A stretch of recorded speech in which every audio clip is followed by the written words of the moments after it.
আল্লাহ নবীর চেহারা বরাবর থুতু মারার পর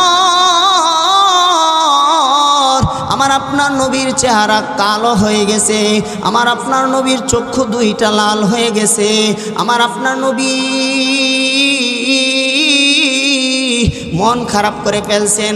সাথে সাথে জিবরাইল আমিন কুরআনুল কারীমের এই আয়াতটা নাযিল করছেন, ইয়া ওয়াইলাতা লাইতানি লাম আত্তাখিদ ফুলানান খলিলা। হাসরের ময়দানে উমাইয়ার মতো খারাপ বন্ধু বানানোর কারণে উকবা নিজের হাত চিবিয়ে চিবিয়ে খাবে আর আফসোস করবে আর বলবে, ইয়া ওয়াইলাতা লাইতানি, হায় আমার আফসোস, হায় আমি হতভাগা, হায় আমি কপাল পোড়া, লাম আত্তাখিজ ফুলানান খলিলা। দুনিয়ার জমিনে যদি অমুকের সন্তান অমুককে বন্ধুরূপে গ্রহণ না করতাম কতই না ভালো হতো। আল্লাহর নবী বললেন, আল্লাহ তাআলা সান্ত্বনা দিলেন, নবী আমার মুসলমান হয়েছে, কালিমা নামক দৌলত অর্জন করার কারণেও মুসলমান হতে পারে নাই, এমন উকবা নিজের হাত চিবিয়ে খাবে আর আফসোস করবে। জোরে কন্যা নাউজুবিল্লাহ। এই জন্যে আমাদের দুনিয়ার জমিনে চলতে ফিরতে ভালো বন্ধু আমরা গ্রহণ করব বলি ইনশাআল্লাহ। কাদেরকে বন্ধু বানাবো? আল্লাহর নবী বলেন, আল মারউ মা মান আহাব্বা, মোহাব্বত যার সাথে হবে কিয়ামত তার সাথে হবে। সুতরাং হয়তোবা এমন মানুষদেরকে বন্ধু বানাও, এমন যুবকদেরকে যাদের চেহারার দিকে তাকালে আল্লাহর কথা স্মরণ হয়, যাদের মুখে আছে দাড়ি, মাথায় আছে টুপি, শরীরে আছে লম্বা জামা, দাইমি সুন্নতের উপর যারা চলে, ফরজ ওয়াজিব সুন্নতগুলিকে যারা ছাড়ে না, তাদেরকে বন্ধু বানাবো বলি ইনশাআল্লাহ। 2 নাম্বার, আলেম উলামাদেরকে বন্ধু বানাবো। কেন? নবী বলেন, ইয়াশফাউ ইয়াউমাল কিয়ামাতি সালাসা, হাসরের ময়দানে 3 ব্যক্তি আল্লাহর কাছে সুপারিশ করবে। 1 নাম্বার আল আম্বিয়া, সমস্ত নবীগণ। 2 নাম্বার ওয়াল উলামা, আলেম উলামায়ে কেরাম হক্কানি রব্বানি, তারা আল্লাহর কাছে উম্মতের ব্যাপারে সুপারিশ করবে। 3 নাম্বার ওয়াস শুহাদা, শহীদগণেরা সুপারিশ করবে।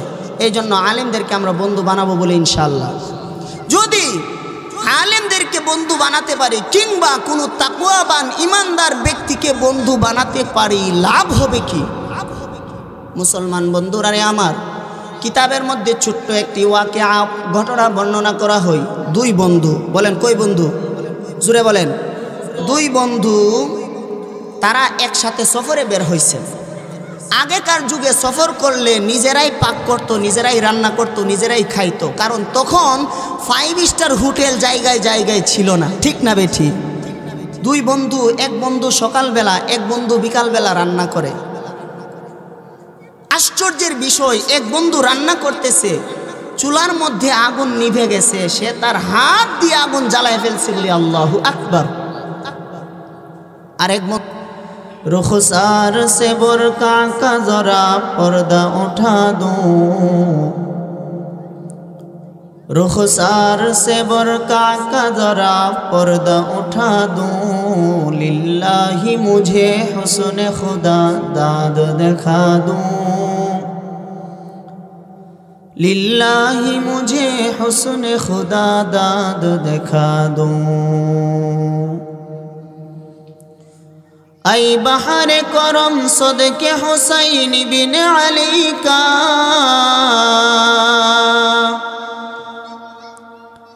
ऐ बहार करम सदके हुसैन बिन अली का, प्यासा हूँ मुझे शरबत दीदार पिला दो,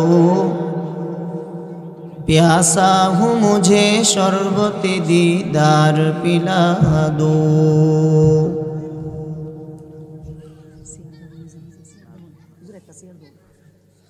मैं दूर हूँ मजबूर हूँ ऐ सैयद आलम,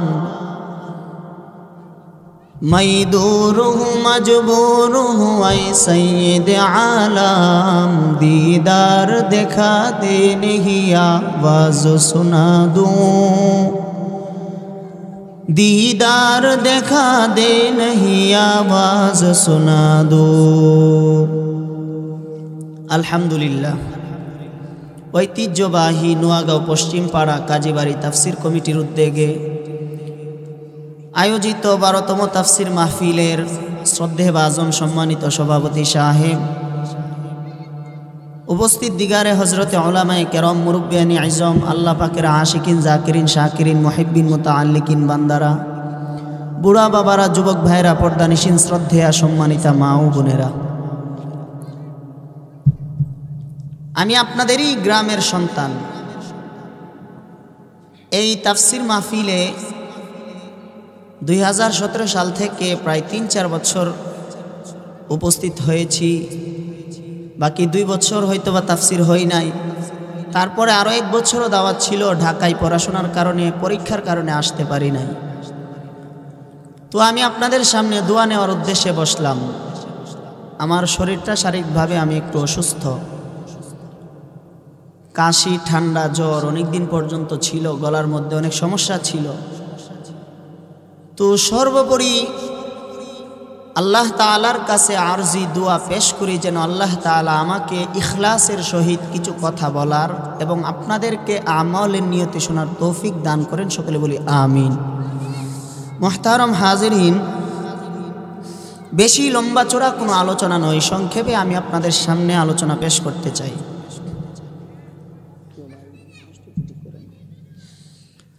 আমি আপনাদের সামনে 2টা আয়াত পড়েছি, একটা হাদিস পড়েছি। 2 আয়াত এবং 1 হাদিসের ছোট্ট অংশের আলোকেই কিছু কথা বলবো। আল্লাহ তৌফিক দান করো, কমা তৌফিক ইল্লা বিল্লাহ। মুহতারাম হাজিরিন, দুনিয়ার জমিনে আমরা চলতে ফিরতে আমাদের বন্ধু বান্ধবের প্রয়োজন হয়, ঠিক না বেঠি? জোরে বলেন। দুনিয়াতে আমরা যারা এখানে আছি, আমাদের সবার কারো না কারো বন্ধু আছে। বন্ধু আছে বা বন্ধু বানাই বা বন্ধুদেরকে নিয়ে আড্ডা দেয়, বন্ধুদেরকে নিয়ে চলাফেরা করে, ওই রকম বন্ধু আমাদের সবারই আছে। এখন আমাদের জানার বিষয় হলো কোরআন এবং হাদিসের আলোকে কেমন মানুষদেরকে আমরা বন্ধু বানাবো, কেমন মানুষদেরকে বন্ধু বানালে দুনিয়ার জমিনও সফল কাম হবে, আখেরাতের জমিনও সফল কাম হবে, আমাদের জানা দরকার আছে না নাই? বলেন, জোরে বলেন। এই ছোট ভাইরা কথা বলেন না। মুসলমান বন্ধুরা রে, আমার দিলের কান লাগায় খেয়াল করুন। আল্লাহ বলেন, ইয়া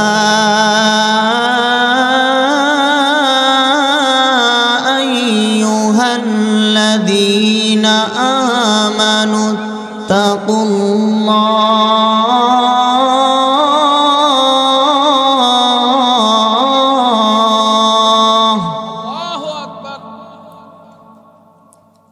আল্লাহ রব্বুল আলামিন দুনিয়ার সমস্ত মানুষের মধ্য থেকে মুমিনদেরকে ডাক দেন,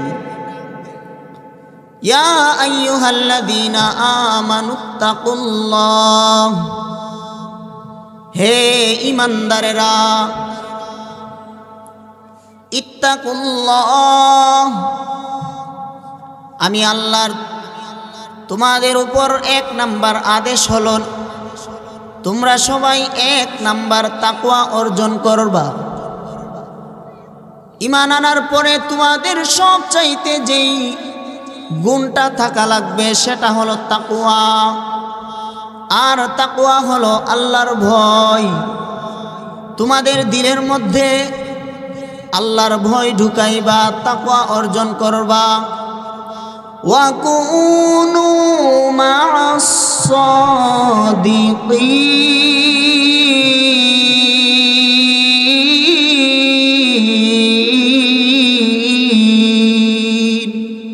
আল্লাহু আকবার। আল্লাহ রব্বুল আলামিন বলেন, ঈমান আনার পরে 1 নাম্বার তোমরা মুত্তাকি, তাকওয়া অর্জন করবা।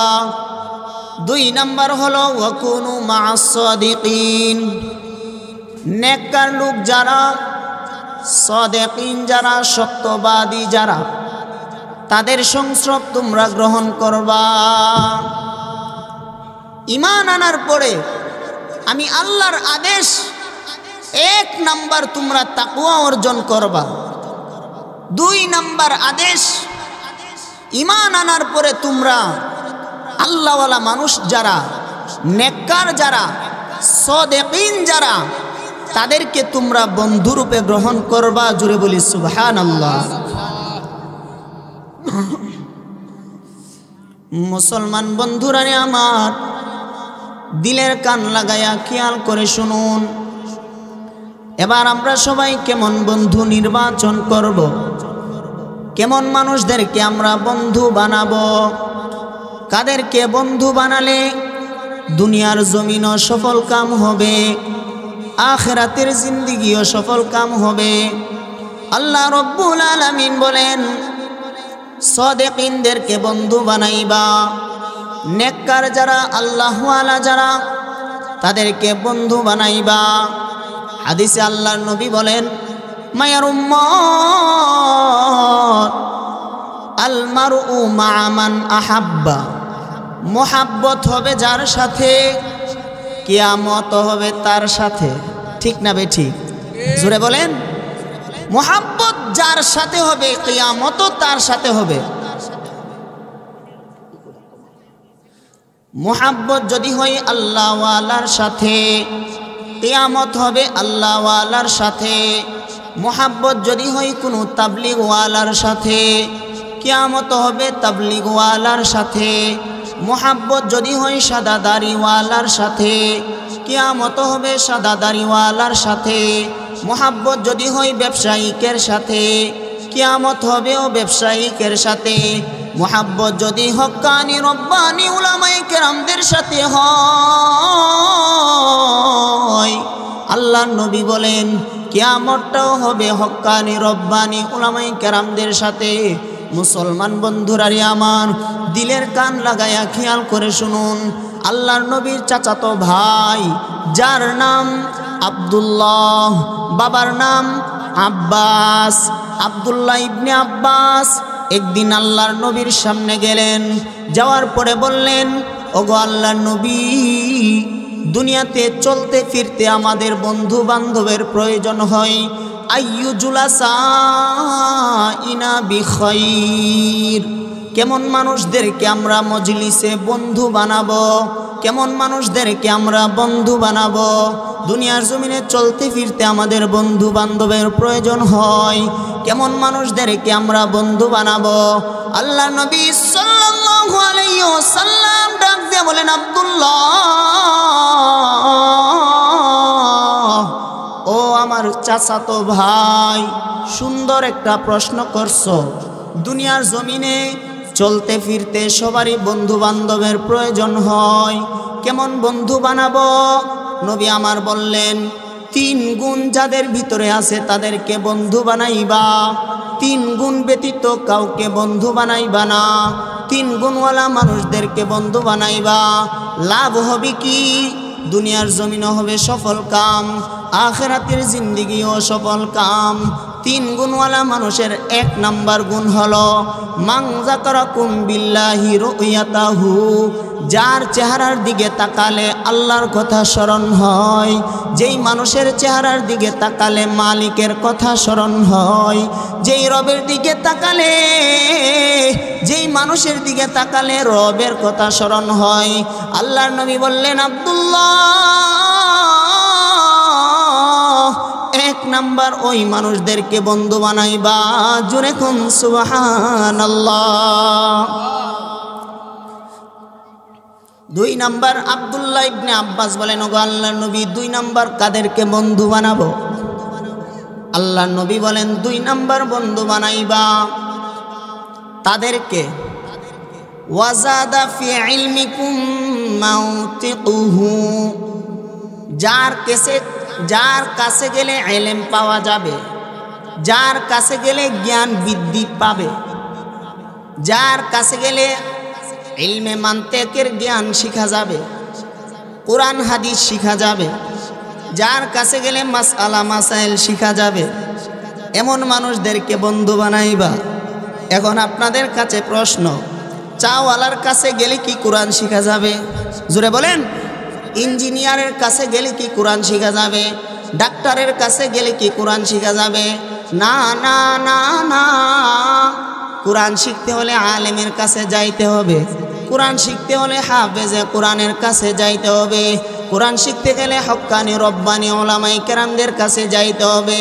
আল্লাহর নবী বলেন ওয়াজাদা ফি ইলমিকুম মানতিকুহু, যার কাছে গেলে এলেম পাওয়া যাবে, জ্ঞান পাওয়া যাবে, জ্ঞান বাড়বে, এলেম বাড়বে, এমন মানুষদেরকে বন্ধু বানাও। তার মানে হক্কানি রব্বানি আলেমদেরকে বন্ধু বানাও। আল্লাহর নবী বলেন আব্দুল্লাহ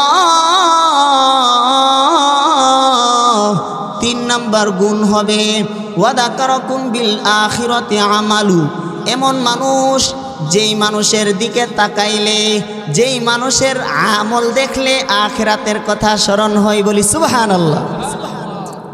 3 নাম্বার ওয়াদাকারাকুম বিল আখিরাতি আমালু, যার আমল দেখলে আখিরাতের কথা স্মরণ হয়। দেখবেন মসজিদের মধ্যে 50 জন মুসল্লি, সব মুসল্লি এক না, এর মধ্য থেকে 2, 4, 5 জন মুসল্লি এমন পাইবেন যারা ফজর নামাজ পড়ে মসজিদ থেকে বের হয় না, ইশরাক পর্যন্ত মসজিদে বসে জিকির করে, ইশরাক নামাজ পড়ে মসজিদ থেকে বের হয়।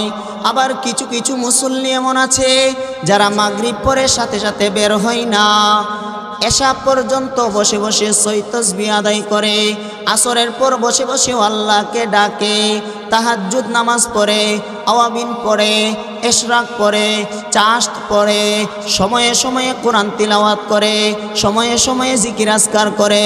আল্লাহর নবী বললেন আব্দুল্লাহ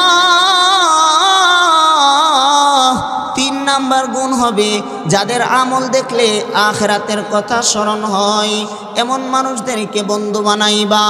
লাভ হবে কি? দুনিয়ার জমিনও সফল কাম, আখিরাতের জমিনও সফল কাম। চিল্লায়া বলেন সুবহানাল্লাহ। 1 নাম্বার নবী বলেন যার চেহারার দিকে তাকালে আল্লাহর কথা স্মরণ হয়। এই হাদিসের ব্যাখ্যায় এসেছে কাদের চেহারার দিকে তাকালে আল্লাহর কথা স্মরণ হয়।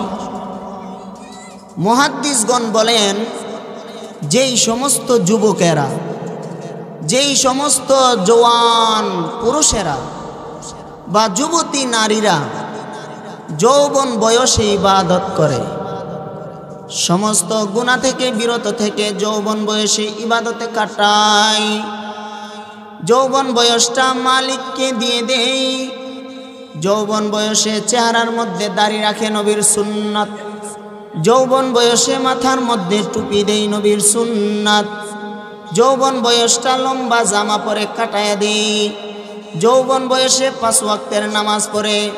আল্লাহর নবী বলেন ওই সমস্ত যুবকদের দিকে তাকালে, তাদের চেহারার দিকে তাকালে আল্লাহর কথা স্মরণ হয়। জোরে কোন সুবহানাল্লাহ।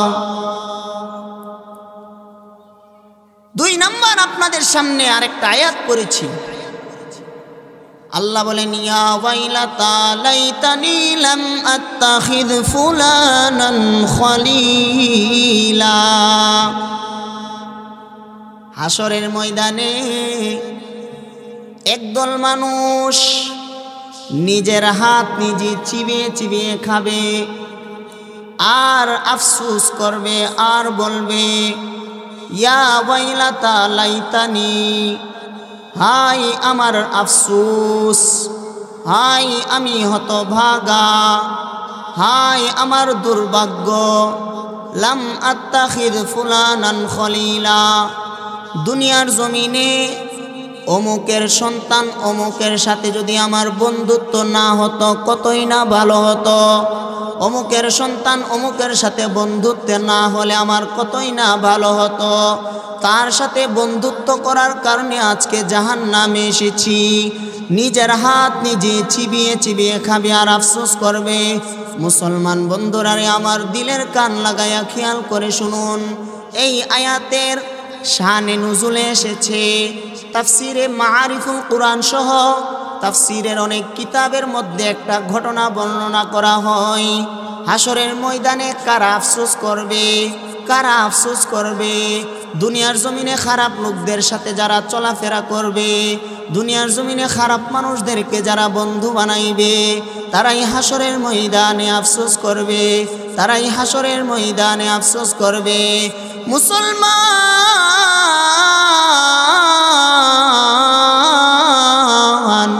দিলের কান লাগায়া খেয়াল করে শুনুন, আল্লাহর নবীর জামানায় একজন বেঈমান ছিলেন, একজন মুনাফিক ছিলেন, একজন কাফের ছিলেন, যার নাম উকবা বিন আবু মুঈত। নাম কি? উকবা বিন আবি মুঈত। এই উকবা বিন আবি মুঈত সে মক্কার মধ্যে বড় ব্যবসায়ী ছিল। মক্কা থেকে মদিনা, মক্কা থেকে ইয়ামান, দামেস্ক, সিরিয়া, বিভিন্ন অঞ্চলে সে ব্যবসা করত। বিভিন্ন দেশে, বিভিন্ন রাষ্ট্রে, বিভিন্ন এলাকায় ব্যবসা করত।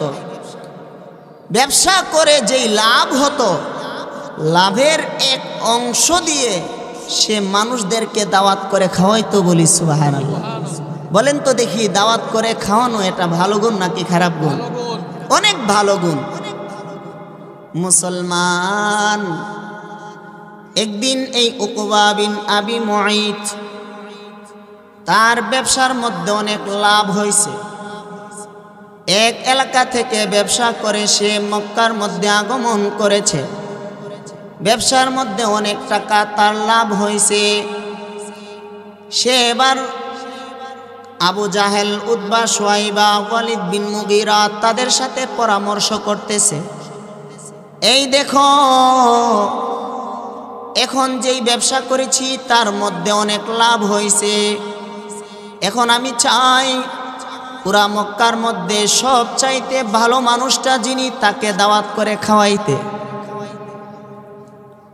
সমস্ত বেঈমান কাফেররা এক বাক্যে স্বীকৃতি দিল, মক্কা কেন, তামাম পৃথিবীর মধ্যে যদি ভালো মানুষ খুঁজতে চাও, মুহাম্মদ সাল্লাল্লাহু আলাইহি ওয়াসাল্লামের চাইতে ভালো মানুষ খুঁজে আর দ্বিতীয় একটাও পাইবা না।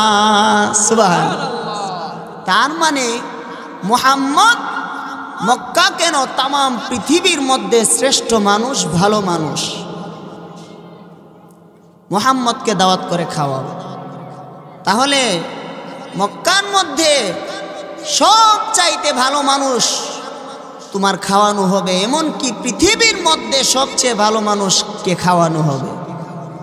এবার উকবা বিন আবি মুঈত সে আল্লাহর নবীর কাছে গেল, আদবের সহিত বসলো, আল্লাহর নবীকে সালাম দিলেন, আসসালামু আলাইকুম ওয়া রাহমাতুল্লাহ। কাফেররাও নবীকে সালাম দিত। বলি সুবহানাল্লাহ। গিয়ে বলতেছে, মুহাম্মদ আপনার কাছে এসেছি একটা দাওয়াত নিয়ে। নবী বলেন, কি দাওয়াত? বলে, আপনি তো জানেন যে আমি ব্যবসা করলে ব্যবসার লভ্যাংশ দিয়ে আমি অন্যান্য বড়লোক, গরিব সবাইকে দাওয়াত করে খাওয়াই।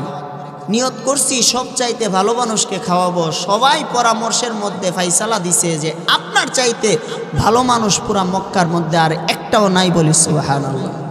ও মুহাম্মদ, আগামীকাল দুপুরবেলা আপনি আপনার কয়েকজন সাহাবীকে নিয়ে আমার বাড়িতে মেহমান হইবেন, আপনি দাওয়াত কবুল করেন। মুসলমান বন্ধুরা, আমার দিলের কান লাগায়া খেয়াল করুন, আল্লাহর নবী সাল্লাল্লাহু আলাইহি ওয়াসাল্লাম পরদিন সকালবেলা সাহাবাদের কিছু জামাত নিয়ে জোহরের নামাজ আদায় করলেন। জোহরের নামাজ আদায় করে উকবা বিন আবি মুঈতের বাড়িতে চলে গেলেন। উকবা আল্লাহর নবী সাল্লাল্লাহু আলাইহি ওয়াসাল্লাম সহ সাহাবাদের উপস্থিতি দেখে খুবই আনন্দিত হয়ে গেল। নানান রকমের খাবার আল্লাহর নবীর সামনে স্তূপ করে রাখলেন। মুহাম্মদ, যা ইচ্ছা যেভাবে মন চাই সেভাবে আপনি খাইতে থাকেন। আল্লাহর নবী খাবারের সামনে বসলেন।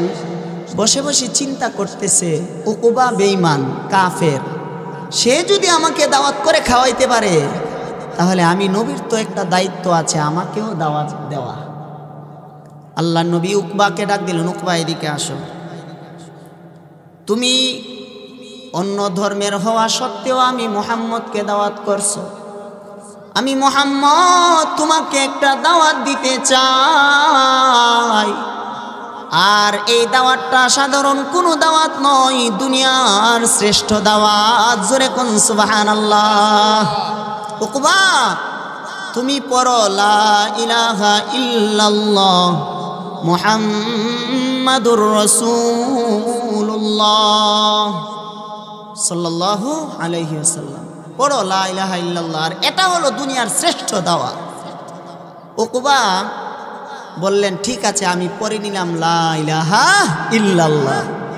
সাথে সাথে আল্লাহর নবী উকবার হাতটাকে এভাবে ধরলেন, সবার সামনে উঁচা করলেন, উঁচা করে বলতেছেন এই মজলিসের সবাই শুনো, আমার উকবা জান্নাতি, আমার উকবা জান্নাতি, আমার উকবা জান্নাতি। বলেন সুবহানাল্লাহ। আজকের পর থেকে তোমরা কেউ আমার উকবাকে জাহান্নামী বইল না, আজকের পর থেকে তোমরা কেউ আমার বইল না। আমার উকবা আমার সামনে কালিমা পড়েছে, আমার উকবা আমার সামনে কালিমা পড়ার কারণে সে মুসলমান হয়ে গেছে। আমি নবী ওয়াদা দিতেছি আমার উকবা আজ থেকে জান্নাতের মেহমান, কেউ আমার উকবাকে কষ্ট দিও না। মুসলমান বন্ধুরা রে আমার, আল্লাহ নবী সাল্লাল্লাহু আলাইহি ওয়াসাল্লাম উকবার বাড়িতে দাওয়াত খাইলেন, দাওয়াত খাইয়া সাহাবাদেরকে নিয়ে বাড়িতে চলে গেছেন।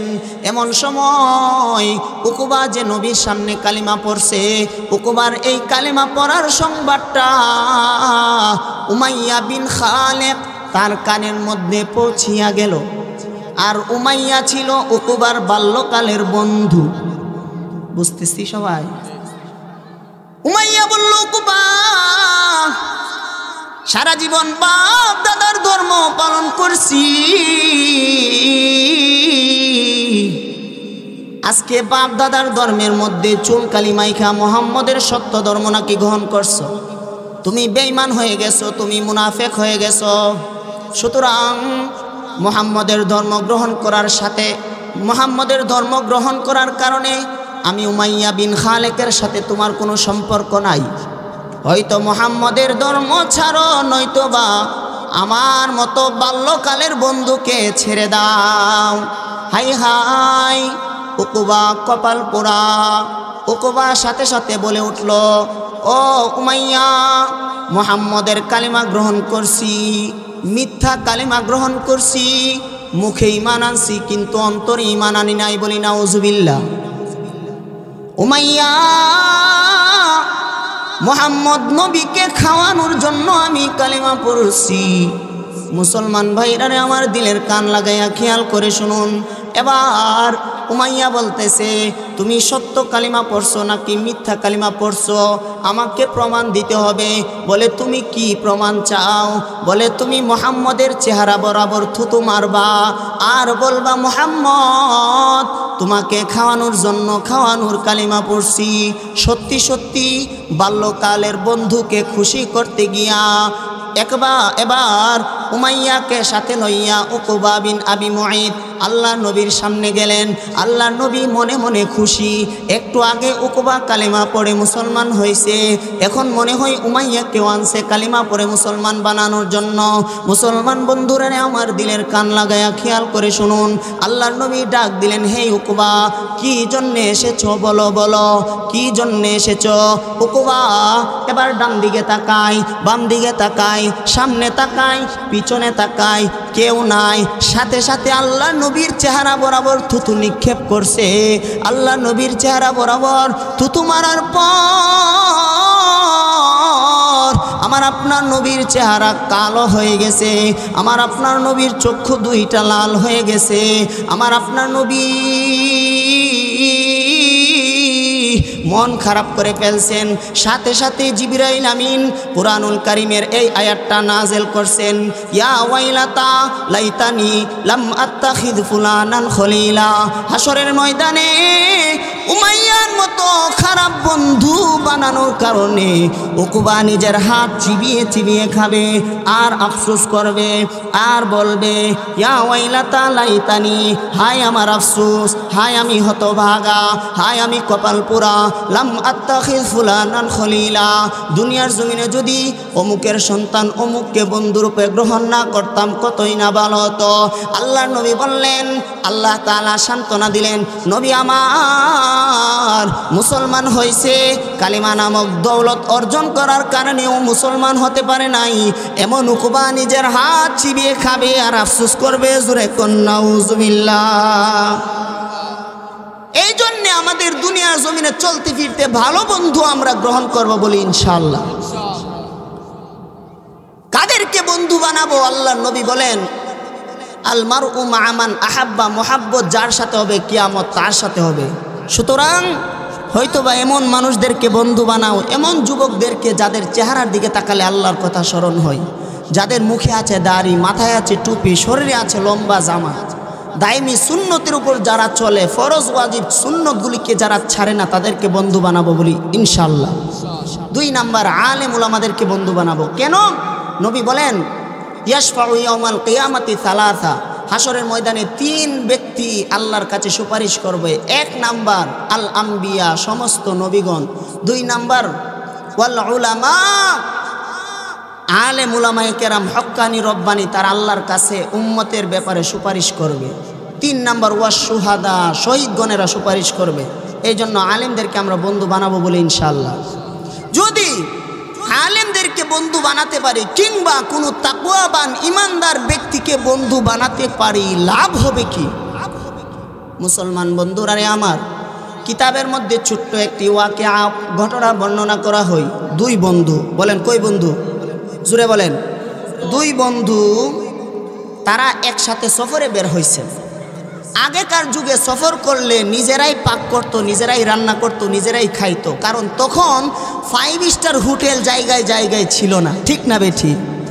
2 বন্ধু, এক বন্ধু সকালবেলা, এক বন্ধু বিকালবেলা রান্না করে।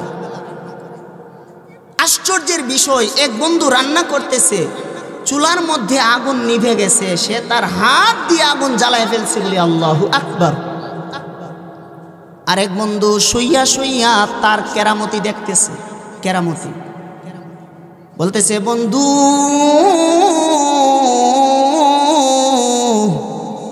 আজকে মজার একটা কাহিনী দেখছি। কি কাহিনী? বন্ধু রে, তুমি চুলার ভিতরে হাত দিয়ে আগুন জ্বালায় ফেলছো, এটা তোমার কেমন কেরামতি? বন্ধু বলতেছে, এটা কোনো কেরামতি নয়, এটা হলো একজন নেককার আল্লাহু আলী মহিলার দুয়ার বিনিময়ে আল্লাহ তাআলা এমন যোগ্যতা আমাকে দান করেছেন বলি সুবহানাল্লাহ। নেককার একটা মহিলার দোয়া আছে আমার উপর। বলে কেমনে? বলে বন্ধু, আমার এলাকার মধ্যে আমি সবচাইতে বড় লোকের সন্তান, আমার বাবা সওদাগর, আমার বাবা প্রতাপশালী, আমার বাবা সবচেয়ে বড় ব্যবসায়ী।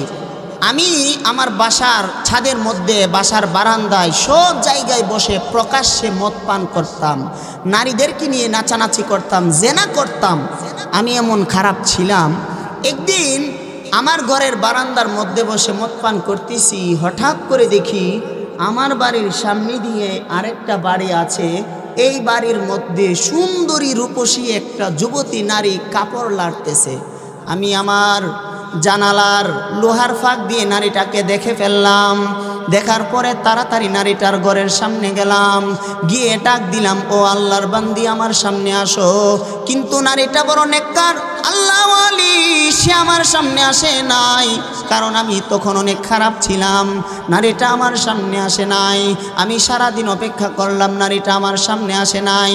আমি আবার আমার বাবার কাছে গেলাম, গিয়ে বললাম, ও আব্বা, প্রতাপশালী তুমি, ব্যবসায়িক তুমি, এলাকার সবচাইতে ধনী তুমি, তোমার একমাত্র সন্তান আমি আজকে বলতেছি বাবা, এই যে সামনের ঘরের সুন্দরী একটা নারী আছে, তার সাথে আমার বিয়ে দিতে হবে। যদি বিয়ে দাও তোমার সন্তানকে তুমি পাইবা, যদি বিয়ে না দাও তোমার সন্তান গড়ার মধ্যে দড়ি দিয়ে আত্মহত্যা করব বলি নাউজুবিল্লাহ। আব্বা, হয়তো তার সাথে আমার বিয়ে দাও, নয়তো বা তুমি আমাকে গলার টিপে বা ফাঁসি দিয়ে মেরে ফেলো। আমার বাবা মেয়ের বাবার কাছে গেলেন। মেয়েটা যেমন আল্লাহ ওয়ালি, মেয়ের বাবাও তেমন আল্লাহ ওয়ালা বলি আল্লাহু আকবার। বলল, যে তোমার মেয়ের সাথে আমার ছেলের বিয়ে দিতে চাই। মেয়ের বাবা আমার বাবাকে খুব ধমকাইলেন, তুমি এক নাফরমান, তোমার সন্তান মদখুর, জেনাখুর, জুয়াখুর, তোমার এই খারাপ ছেলের সাথে আমার দিনদার মেয়েটার বিয়ে দিতে পারবো না। যদিও আমি গরিব আল্লাহওয়ালার কাছে বিয়ে দেব, কিন্তু তোমার মতো বড় লোক গুনাহগারের সাথে বা গুনাহগার সন্তানের সাথে আমার মেয়েকে বিয়ে দিতে পারবো না। আমার বাবা রাগ হইলেন, আমাকে বললেন, মেয়ের বাবা সামান্য আজকে তোমার কারণে এলাকার সবচাইতে প্রতাপশালী সন্তান, প্রতাপশালী হওয়া সত্ত্বেও তোমার কারণে সাধারণ একটা কৃষক, সাধারণ একটা দিন মজুরের কাছে আমার বেইজ্জতি হইতে হয়েছে।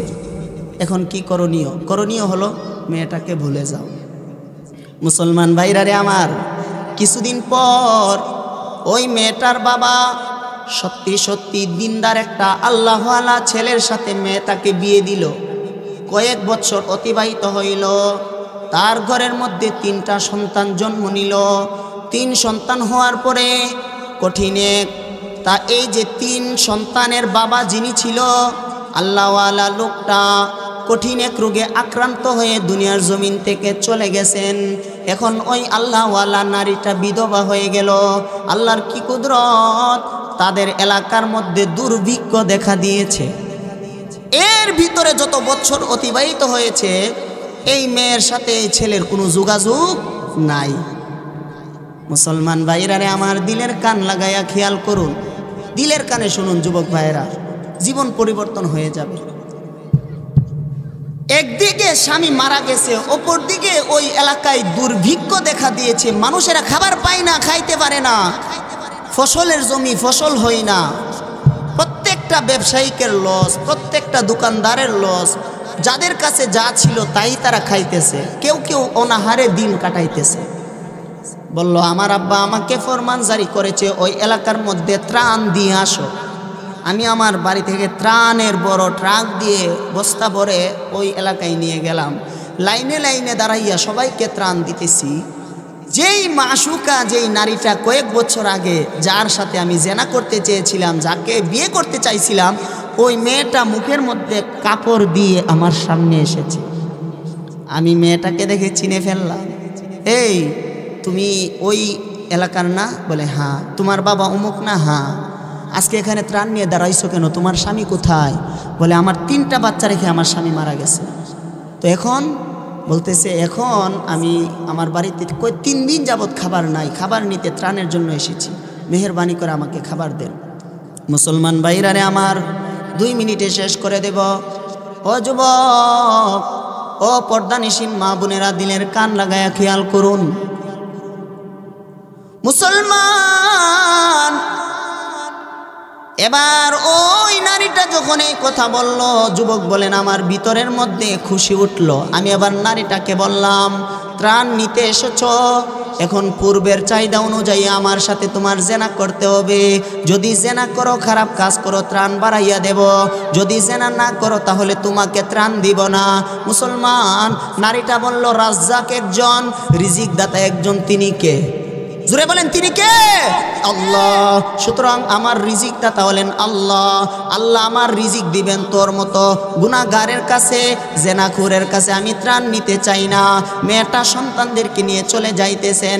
এমন সময় মেয়েটার বড় সন্তান যিনি, সে ডাক দিল, আম্মা, ও আমার প্রাণের মা, আজকে 3 দিন যাবৎ আমার মুখের মধ্যে খাবার নাই, 3 দিন যাবৎ অনাহারে কাটাইতেছি। মা, হয়তো ত্রাণ নিয়ে আমাদেরকে খাবার বানায়া দাও, নয়তোবা নিজ হাতে টিপি টিপি আমাদেরকে দুনিয়ার জমিন থেকে মেরে ফেলো। মুসলমান, এবার মেয়েটা কাঁদতে কাঁদতে ওই যুবকের কাছে আসলেন ত্রাণ নেওয়ার জন্য। যুবক খুবই আনন্দিত, মনে হয় সন্তানের রিকোয়েস্টে আমার সাথে জেনা করবে, বিনিময় সে ত্রাণ নিয়ে যাইবে। মুসলমান বন্ধুরা, আমার দিলের কান লাগাইয়া খেয়াল করুন। যুবক,